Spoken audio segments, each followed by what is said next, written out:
टी20 इतिहास में पहली बार भारत ने साउथ अफ्रीका को थमाई सीरीज हार। जहां त्रिवेंद्रम में गेंदबाजों का दिखा था कमाल, वहीं पर गुवाहाटी में बल्लेबाजों ने जीता सबका दिल। ऊपर से लेकर नीचे तक भारतीय टीम की बल्लेबाजी ने दक्षिण अफ्रीका जैसी मजबूत गेंदबाजी यूनिट की भी धजिया उड़ाकर रख दी, जिसके बाद मिलर ने भी की भरपूर कोशिश, पर वो रन उनकी टीम को जीत दिलाने में रही नाकाम।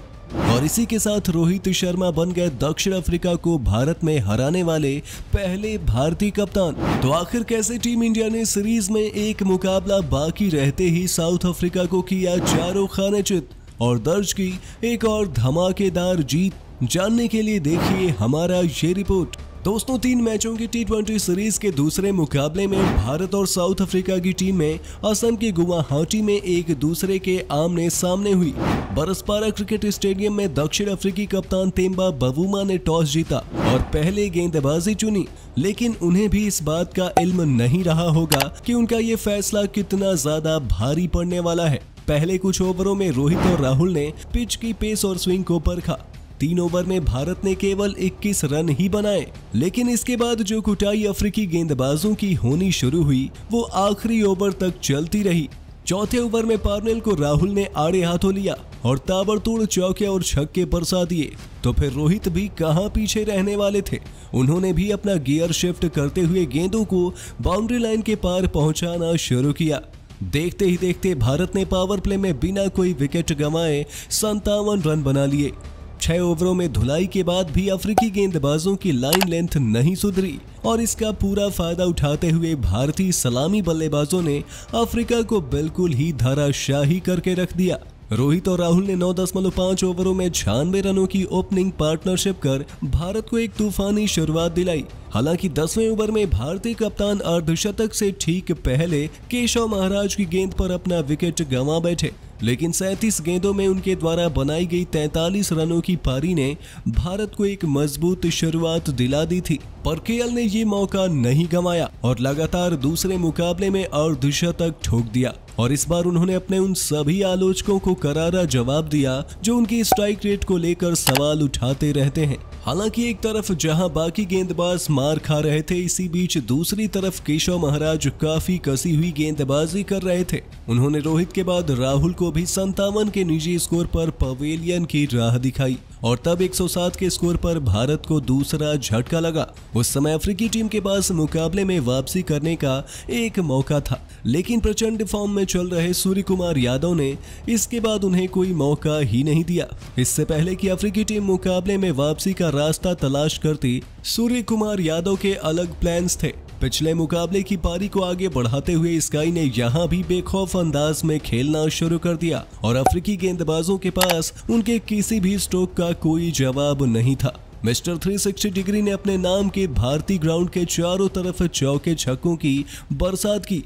वहीं दूसरे एंड पर विराट कोहली भी अपने स्वभाव से विपरीत जाकर 175 की स्ट्राइक रेट से बल्लेबाजी करते नजर आए। इन दोनों बल्लेबाजों ने केवल 42 गेंदों में ही 102 रनों की तूफानी साझेदारी कर अफ्रीका को बिल्कुल ही मैच से बाहर कर दिया। टीम इंडिया केवल 18 ओवर में ही 200 रनों के आंकड़े को पार कर गई। सूर्या ने 22 गेंदों में 5 चौके और इतने ही छक्के की बदौलत 277 के स्ट्राइक रेट से 61 रनों की धुआंधार पारी खेली। और जब कोई गेंदबाज उनका विकेट लेने में नाकामयाब हो रहा था, तब विराट के साथ हुई गलतफहमी के कारण स्काई 19वें ओवर में रन आउट हुए। पर तब तक उन्होंने अफ्रीका के लिए मुश्किलें खड़ी कर दी थी और जब बाकी बल्लेबाजों के रन बन रहे थे तो यहां पर दिनेश कार्तिक ने भी बहती गंगा में हाथ धो ही लिया।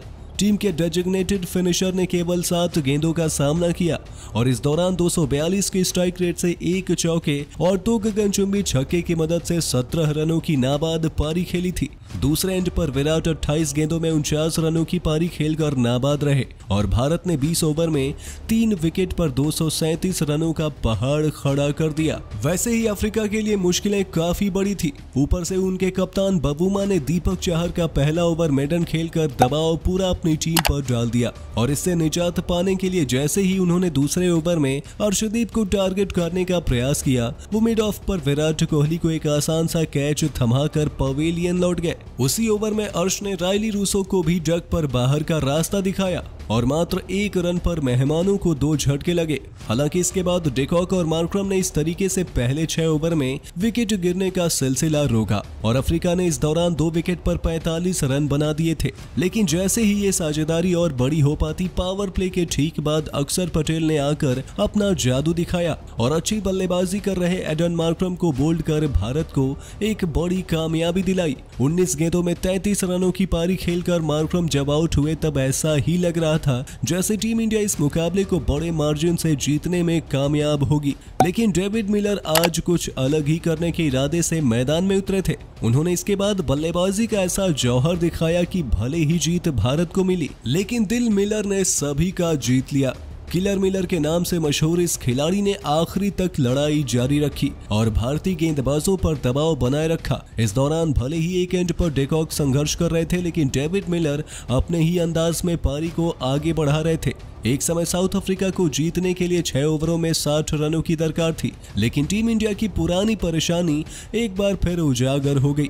पिछले कुछ मुकाबलों से जिस तरीके से भारत स्लॉग ओवर्स में रन लुटाता आ रहा है, ये मुकाबला भी कुछ उसी ओर बढ़ा और दीपक चाहर को छोड़कर बाकी सभी गेंदबाजों ने आखिरी के 4-5 ओवरों में जमकर रन लुटा दिए। जहां साउथ अफ्रीका ने अपने आखिरी 5 ओवरों में 78 रन बना दिए थे, वहीं भारतीय गेंदबाजों ने एक कदम आगे बढ़ते हुए 5 ओवरों में 82 रन लुटा दिए, जिसके चलते एक समय जो भारत के लिए ये जीत बड़ी आसान नजर आ रही थी, साउथ अफ्रीका ने वहीं पर 20 ओवर में 3 विकेट पर 221 रन बना डाले।